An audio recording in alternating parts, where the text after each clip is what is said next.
श्रावण पुत्रदा एकादशी व्रत कथा। श्रावाना पुत्रदा एकादशी व्रत कथा।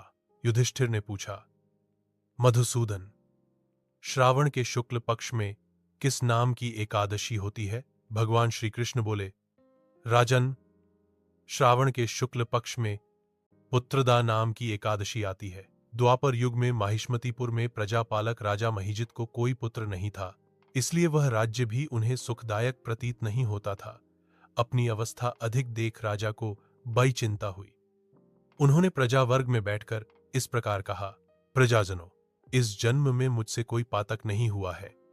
मैंने अपने खजाने में अन्याय से कमाया हुआ धन नहीं जमा किया है। ब्राह्मणों और देवताओं का धन भी मैंने कभी नहीं लिया है। पुत्रवत प्रजा का पालन किया है। दुष्टों को दंड व शिष्ट पुरुषों का सदा सम्मान किया है और किसी को द्वेष का पात्र नहीं समझा है। फिर क्या कारण है कि मुझे आज तक पुत्र नहीं हुआ? राजा के ये वचन सुनकर प्रजा और पुरोहितों के साथ ब्राह्मण विचार करके गहन वन में शिसेवित आश्रमों की तलाश करने लगे। इतने में उन्हें मुनिश्रेष्ठ लोमशजी के दर्शन हुए।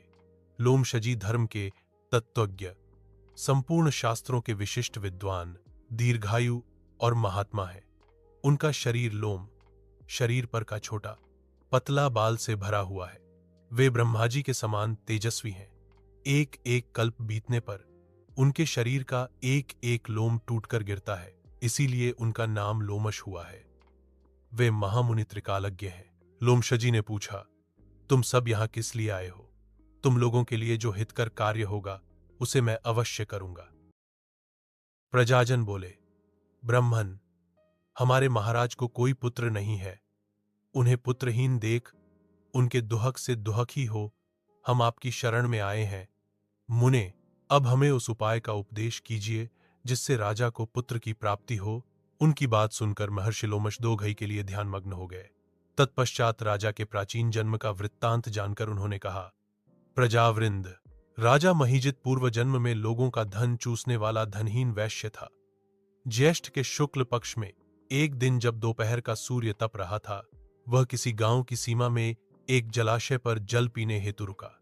इतने में वहां प्यास व ताप से पीड़ित बछे सहित एक गाय भी आ पहुंची और जल पीने लगी।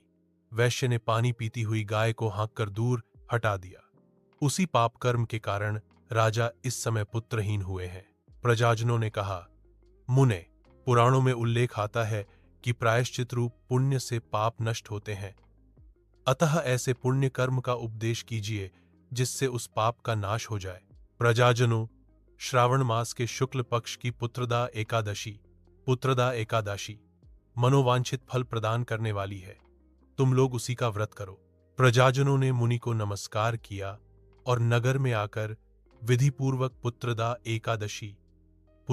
एकादशी के व्रत का अनुष्ठान व जागरण किया और उसका निर्मल पुण्य राजा को अर्पण कर दिया। तत्पश्चात रानी ने गर्भ धारण किया और समय आने पर बलवान पुत्र को जन्म दिया।